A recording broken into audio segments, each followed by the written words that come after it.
দুর্নীতি ও ক্ষমতার অপব্যবহার করে অবৈধ সম্পদ অর্জনের অভিযোগে পুলিশের সাবেক আইজিপি বেনজির আহমেদ এখন দেশজুড়ে আলোচনায়। এরই মধ্যে বেনজিরের সম্পদের অনুসন্ধানে নেমে বেশ কিছু সম্পত্তি জব্দও করেছে দুদক। এবার সাবেক পুলিশ প্রধান বেনজিরের সম্পত্তির হিসাব দেখে বিস্ময় প্রকাশ করেছেন হাইকোর্ট। বিস্তারিত দেখুন শেখ ফরিদের রিপোর্টে। সাবেক আইজিপি বেনজির আহমেদের মতো একজন সরকারি কর্মকর্তা কিভাবে এত অঢেল সম্পত্তির মালিক হলেন সেই প্রশ্ন তুলে বিস্ময় প্রকাশ করেছেন হাইকোর্ট। 11 জুন বিচারপতি কামরুল কাদের ও খিজির হায়াতের হাইকোর্ট বেঞ্চ সাবেক পুলিশ প্রধানের কর্মকাণ্ড নিয়ে এই মন্তব্য করে। যশোরে স্থানীয় সরকার বিভাগের কয়েকটি সেতু নির্মাণে অনিয়মের কারণে তলব করা কর্মকর্তাদের জিজ্ঞাসাবাদের সময় এ প্রসঙ্গ তোলেন আদালত। এ সময় হাইকোর্ট আরো বলেন, খুব দুর্ভাগ্যজনক, পুলিশ প্রধান বেনজির অত্যন্ত ব্রিলিয়ান্ট। এরকম মেধাসম্পন্ন ছেলে যখন সম্পদের পাহাড় গড়তে থাকে তখন দেশ কিভাবে টিকবে।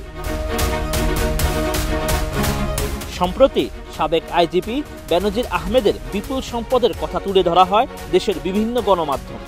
এতে দাবি করা হয় বেনজির ও তার পরিবারের সদস্যদের নামে রাজধানীর অভিজাত এলাকায় একাধিক ফ্ল্যাট, 5 তারকা হোটেলের শেয়ার, গাজীপুর, কক্সবাজার, গোপালগঞ্জ সহ বিভিন্ন স্থানে শত শত বিঘা জমির মালিকানা রয়েছে।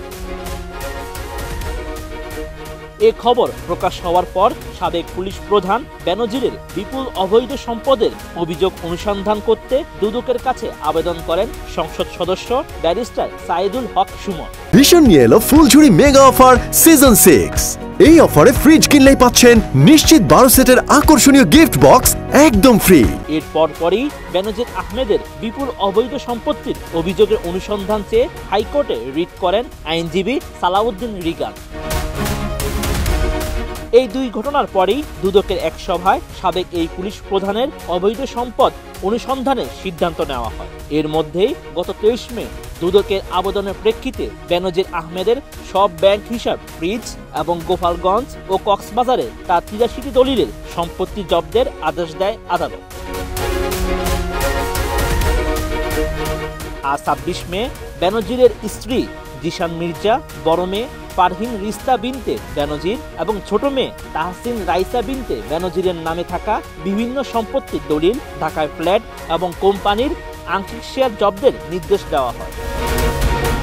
দুদক বলছে, গণমাধ্যমে অবৈধ সম্পদের খবর প্রকাশের পর থেকেই সম্পদ রক্ষায় তৎপর হয়ে ওঠে বেনজির। এ সময় নিজেদের শতাধিক ব্যাংক হিসাবও বন্ধ করে দেন তিনি।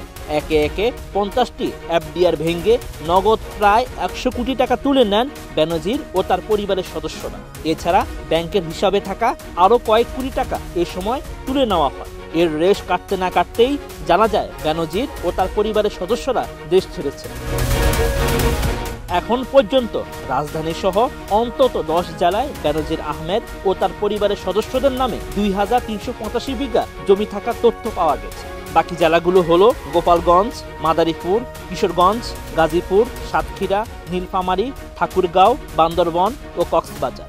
এসব জেলায় রয়েছে জমি, খামার, রিসোর্ট। সেই সঙ্গে জমি আছে সেন্ট মার্টিন, বিপিও।